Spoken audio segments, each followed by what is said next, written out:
Well. Good morning, good afternoon, good evening, everybody. Welcome back once again to JJ's PC Build. You know it is JJ with you once again. If it's your first time here, make sure you put the subscribe on. Help us out here and put a like on the video so that way YouTube will know when, at least the more subscribers we have, that helps the channel, and putting a like on the video puts our video out there more so YouTube knows we're invested in this, just to say. But today we're going to have a talk about the GPU wars or the truce with Intel, AMD, and Nvidia. Their tier strategy. Is it going to hurt consumers? It looks like, and we're going to break it down a little bit so this way everybody knows what's on my mind, and I'm going to tell you all what I think. So we're going to have a little bit of a powwow. We're not going to go and search for anything. We're going to stay right here and we're going to have a powwow. So stay to the end. You'll know what I'm talking about and you'll get to understand why I'm talking about this. So I was sitting there thinking about Intel's new GPUs. The Battle Mage, the B8, was it 580, and the B570. That a lot of people announced that they're not going to have a 770 or a 790. And we wonder why. Well, maybe it's because of the tier listing. Maybe Intel, AMD, and Nvidia come up with some kind of deal where they take a part of the tier system. Like Intel takes the low end of the tier system, AMD takes the middle end of the tier system, and Nvidia takes the high end of the tier system. So basically, that means there's no competition whatsoever. What if Nvidia decides not to make a 5060 and just go with the 5070, the 5070 Ti, the 5080, and the 5090, and take that end of the GPU market? And looking at AMD, what if they're just going to take the 8000 series and they're just going to put mid-end 8000 series in there with RDNA 4 and a little bit better ray tracing? They take the mid-end. And then you got Intel on their second generation GPUs to where they're taking the low end and they're staying around $200 to $250. So their end will go from $200 maybe up to $300 or $400, and then you got AMD that will take like $500 and go up to like $700, and then you got Nvidia where they're taking like 700 and they're going up to 2500. So basically, there's going to probably be no competition whatsoever when it comes to the GPUs. So the market's going to be upside down. They're going to make us pay more for less performance, I think. And I know y'all are going to say something to me and leave a comment and say, hey, Jay, I don't think that's going to happen. But what if it does? What if it does happen? What if they branch off and they split the market up amongst each other and try to corner the market and overprice everything? So this way, they make money and the consumer doesn't get better price to performance. What if they're taking the price to performance out of the market and they're just giving us crap? It's been on my mind. I mean, you think about it. If you got one company that's securing the low end, which Intel looks like they're securing the low end, and then you got AMD that's going to probably throw one or two GPUs in there and secure the mid tier. They're already saying the 8800 XT for AMD. That's going to be equivalent to what? A 5060? Maybe reaching up to a 5070? Not unless Nvidia puts the screw on to with the 5070 and make it more powerful than the 8800 XT. Then it looks like the high end is going to be all secured for Nvidia. I know it seems like it's a reach, but all these years they all been in competition with each other. Maybe it's because they want to get a certain part of the market share that they're now breaking off bits and pieces of it, so this way they can all have a piece of the pie. Like Intel's going to try to grab 20%, AMD is going to grab 30%, and then you got Nvidia grabbing 50%. So it's broke off onto the three, and the AIB partners are going to be the ones that, are building the different class of GPUs, but they're going to have their hand in the market share, and they're going to be priced up 5 to 10% higher than what actually Intel, AMD, and Nvidia are. They're going to put their spin on it. So who loses out of this whole thing? The consumer loses, is because now, and if it happens, and the president puts tariffs on imported goods, and there's going to be a price on exported. So imported and exported is going to have a tariff on it. And now you're looking at, if you buy a $200 or $250 GPU, you can look at spending another $150 on it. So your $250 GPU is going to be like $400, maybe in the future. Or a $200 GPU is going to be $300. Or a $500 GPU is going to be like $750, and so on. So I think the way they're investing into the market now is that they're breaking away from each other. So there's no competition amongst any one of the companies to drive the prices down to give consumers a better break. So they're just going to keep the prices high. I mean, Intel, AMD, and Nvidia are going to keep the prices high. They're not going to bring them down. And in the near future, that could be what happens. And then that means the older generations are going to creep up in prices. So that means one month you could buy a graphics card for like $300 on Amazon or whatever, but in the next month it could be like $450, $500. And the one excuse they're going to use is, well, we got to pay the import fees, and we got to pay the export fees, and we got to pay all these fees, so it's passed down to the consumer. And that's basically what's going to happen. And that's just basically like here in California. What they did is you buy a box of plastic bags, right? You get like 5,000 bags in a box. And they charge like 10 cents a bag. So how much is that box going to be worth? You do the math on it, and I can tell you, 10 cents a box. Or they pay like $20 a box. And then they're making how much? So we'll do the math on that really quick. So just in the plastic bag thingy. I know it sounds stupid, but this is one state that they're doing this in. So we do 5,000, and we times that by 0.10. That's $500. So you minus the $20, they're making $480 a box off of plastic bags. That's crazy. So it's like your GPUs and your CPUs, or just say for now, GPUs. They spend $75 on a GPU. They spend $75 on a GPU to have it made per unit. So you minus that from, let's say, the $500 that they're selling a GPU for. They're making $425. And you divide that by 3, how much they're making. So that means they're making 3 times over the profit at $141.66. Say 67 cents. So they're making 3 times over what the GPU cost. Say at $75, they're making $141. So you minus the $75 from the $141.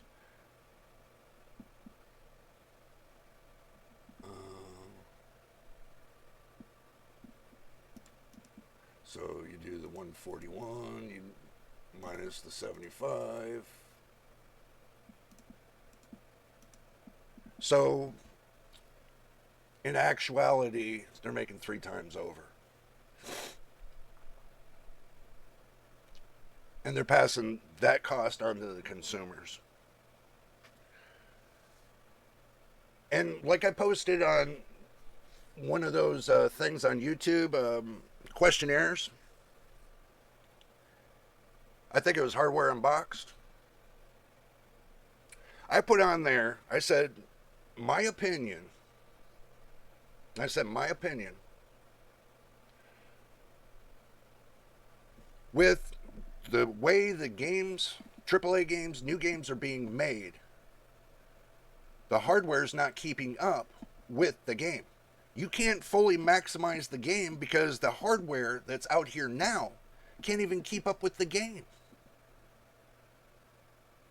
What benefit are we getting from these companies when it comes to performance? Absolutely nothing. Next year's when the games become more faster and more demanding on the hardware, do you really think we're going to get that great of hardware? Not really. Not when Nvidia said that the 5090 and the 5080 are based upon machine learning, professional usage, and then they said the 5070 Ti and the 5070 is based upon gaming. It's out there. It's in the news articles. You just got to look for it. It's there. So basically, the 5070 and the 5070 Ti are based upon gaming, and the 5080 and the 5090 are based upon machine learning, or ever such. But looking at the amount of VRAM that they're using with the 5070 and the 5070 Ti, is the basic same crap as last generation. Yeah, it's supposed to get what? GDDR7 over GDDR6X? 1.5% faster on the memory speed? But it doesn't help with the memory load. And look at AMD. The best thing they got on their last generation is their 7900 XT and the 7900 XTX, which is equivalent to between the 4070 Ti and the 4080 Super. So basically, when it comes to the 7900 XTX, it's going to be equivalent to the 5070 Ti. So it lost performance to the next generation. You have to do your math on this. Some people are going to say, well, next generation, we're just going to wait for 2 more generations and just stick with our graphics cards. Pretty much, unless you want to play all the new games, like they're telling you, you're going to need a better graphics card. It seems to play the newer games that the developers are building next generation speeds for the new cards, but they're achieving higher speeds. How much more higher can they go? Look at some of the newest Unreal Engine 5 games that came out. They're killing the 4090, and that's the fastest card on the market right now, is the 4090, and it's killing it, especially at 4K and 1440p. I didn't mention 1080p, everybody, is because a lot of people don't want to use 1080p anymore, even though that 60% of the world is still using 1080p, including me. I'm still using 1080p, is because I'm still getting great visualizations, I'm still getting great FPS, and I'm staying right there at 1080p. I mean, I don't see the need for 1440p or 4K. I really don't. I still get just as good visualizations as everybody else. I can play the games with no problems, no stutterings, no artifacting. And I still get over 200 FPS. Even if I play at high settings. DLSS 3 and frame gen, I still get great gameplay. So I'm not complaining. But it seems that when it comes to the speeds, these companies are charging us for speeds that are not worth the price. So that's just my 2 cents on this. I'm just going to say this. Next generation might be interesting, but it might not be interesting. So before you buy any graphics cards for next generation, I would suggest to wait for the benchmarks coming out. Now, if these companies want to prove me wrong, they can send me something to test. They can send me a GPU to test and say, here you go, test it. I'm going to prove you wrong. And when I test it and it doesn't keep up with the graphics card I got, I'm going to tell you. I've learned when I do my testing to be honest with everybody that watches my video. I'm not going to cut anything out. You see all the testing results. I do it live, so you see everything. And I don't cut any of my videos. All my videos, I record them and I send them. I add a little things in there like, don't forget to subscribe and all that. I add that in there too because I wouldn't mind getting more subscribers. I really wouldn't. I really wouldn't mind growing the channel. Look, I'm not a fanboy of Intel. I'm not a fanboy of AMD. And I'm not a fanboy of Nvidia. I am a fan of all hardware, period. If it's great, I'm a fan of it. If it's not great, I'm not a fan of it. Doesn't matter what company that makes it. And when I put a PC together, I want to make sure I'm putting together the best of the best equipment that is affordable to me. And usually I put myself into the consumer's shoes to think about what they go through when they go to buy these things. So basically, I put myself on a mid-level PC, something either the consumer would buy that's affordable. That way, I can play my games, I can do my recording, my content creator work, I can do everything that I want on my PC. Just as good as a high-end PC or a low-end PC, but better performance than a low-end. So, as far as the pricing, when I picked up all my parts, they were at a total of $1,300. Now it's at $1,500 for all the parts, the same parts.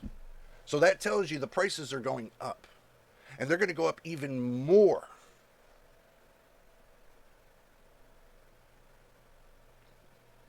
By the time next year rolls around,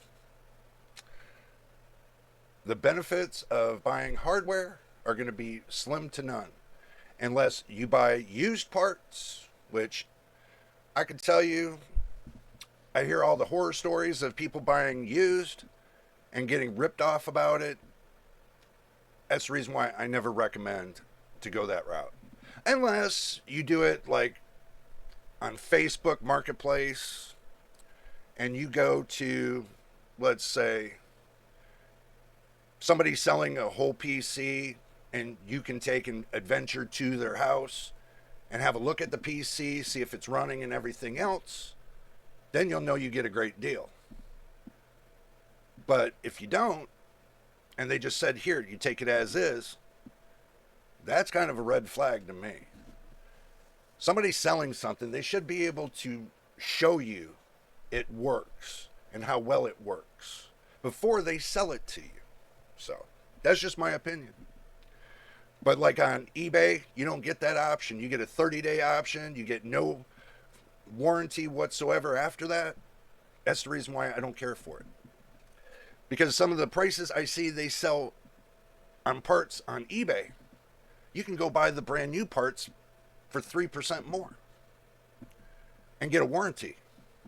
That's one good thing I like about it is because you can get a warranty on new, but if you buy used, you get a 30-day warranty that you can send it back and get a refund, but that's it.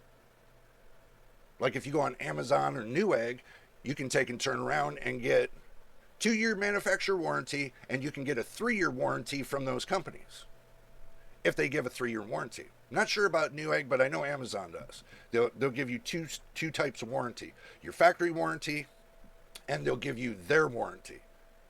Which when I had problems with the motherboard, I can claim it with Amazon, and then they turn around and send you a new one, then give you a return shipping, and then you just send back the old one. It's the way it should have been for. But now, Amazon, sometimes what they'll do is they'll take and say, okay, we'll ship you a new one. Don't worry about the other one. Just throw it away. That's basically what they're saying now. Sometimes. Not all the time, but sometimes. But still, you're getting a brand new part. At least you're not getting something that's refurbished. If you're getting it brand new in the box and they're sending it back to you, something brand new in the box, then that's not refurbished. That's brand new in the box. That's what I prefer about it, especially if they give you that kind of warranty. Okay, well, I took enough of you guys' time. I wanted to talk to you guys about the little GPU wars that are going on. But it could look like it's a truce too, because for the fact that if they're collaborating with each other and they're saying, okay, well, I want this section, and then another one says, I want this section, another one says, I want this section, basically there's going to be no competition. And that's going to suck for consumers, is because now we're not going to have any competition for the next generation. That's just my 2 cents. You guys could either take it as gold or take it like a grain of salt. It's up to you. But I'm just telling you what I'm feeling that might happen. There might be a little bit of competition in the mid-range between AMD and Nvidia, but I doubt there's going to be any competition there. But anyway, if you made it to the end of the video and you liked it, make sure you subscribe and hit that like button, and also to turn on your notifications so you know when I post the next video. Until the next time and the next video, you know it is, and we'll see you on the next one.